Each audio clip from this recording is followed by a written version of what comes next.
जब भारत ने ऑपरेशन सिंदूर में पाकिस्तान पर कार्रवाई की थी, तब पाकिस्तान की तरफ से भारत पर हमला करने की भी कोशिश की गई थी। हालांकि पाकिस्तान भारत पर कोई बड़ा हमला नहीं कर सका था, लेकिन पाकिस्तान ने भारत के सीमावर्ती क्षेत्रों को काफी नुकसान पहुंचाया था। पाकिस्तान की तरफ से मोटार और गोला बारूद से भारत के नागरिक ठिकानों और धार्मिक इमारतों को नुकसान पहुँचा था, लेकिन भारतीय सेना इस समस्या को भी खत्म करने जा रही है। पाकिस्तान अब सीमावर्ती इलाकों में नागरिक ठिकानों और धार्मिक इमारतों पर हमला नहीं कर पाएगा। पाकिस्तानी सीमा से सटे आबादी वाले इलाकों और आस्था के केंद्रों को सुरक्षा देने के इरादे से मिशन सुदर्शन चक्र के तहत भारतीय सेना ने एक स्वदेशी कंपनी से 6 AK-630 MA बंदूकें खरीदने की तैयारी की है। ऑपरेशन सिंदूर के दौरान मिले सबक पर काम करते हुए एयर डिफेंस सिस्टम की खरीद के लिए टेंडर जारी किया जा चुका है। सशस्त्र संघर्ष के दौरान पाकिस्तानी सेना ने जम्मू कश्मीर और पंजाब में नागरिक ठिकानों और धार्मिक स्थलों पर सीधे हमले किए थे। आगे ऐसा न होने देने के लिए सेना पहले से ही तैयारी कर लेना चाहती है।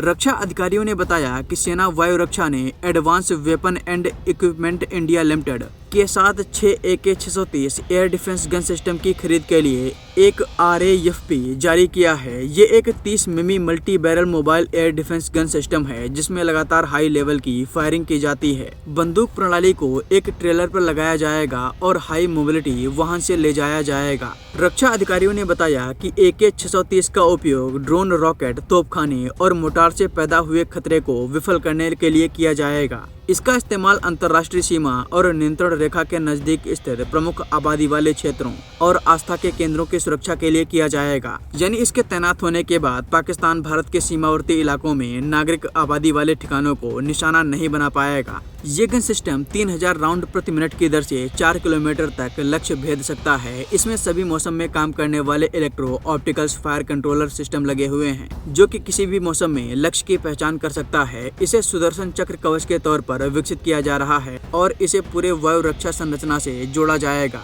बता दें कि भारतीय सेना के AAD ने पाकिस्तान के ड्रोन और विमानों के जरिए हवाई हमलों को विफल करने में अहम भूमिका निभाई है। रक्षा मंत्री राजनाथ सिंह ने हाल ही में गुजरात के भुज में AAD सैनिकों से मुलाकात की, जिन्होंने ऑपरेशन सिंदूर के दौरान पाकिस्तान के बहुस्तरीय हमलों को विफल कर दिया था। मिशन सुदर्शन चक्र को भारत का आयरन डोम कहा जाता है। सुदर्शन चक्र भारत की 2035 तक एक व्यापक बहुस्तरीय स्वदेशी सुरक्षा कवच तैयार करने की महत्वाकांक्षी योजना है। इसमें निगरानी, साइबर सुरक्षा और वायु रक्षा प्रणालियों को एक साथ जोड़ा जाएगा, ताकि देश के प्रमुख प्रतिष्ठानों को दुश्मनों के हमलों से बचाया जा सके। इजराइल की तर्ज पर इसे तैयार किया जाएगा, जिसकी वजह से इसे भारत का आयरन डोम कहा जाता है। प्राइम मिनिस्टर मोदी ने इस साल स्वतंत्रता दिवस के अवसर पर इस मिशन की शुरुआत की है। इसके तहत स्वदेशी रक्षा प्रौद्योगिकी को बढ़ावा देते हुए रक्षात्मक अवरोध और संभावित आक्रामक क्षमता विकसित करना लक्ष्य निर्धारित किया गया है। सेना प्रमुख जनरल उपेंद्र द्विवेदी ने शुक्रवार को भारत में आतंकवादी गतिविधियों के खिलाफ पाकिस्तान को चेतावनी दी थी और कहा था कि भारत ऑपरेशन सिंदूर 2.0 में कोई संयम नहीं बरता जाएगा।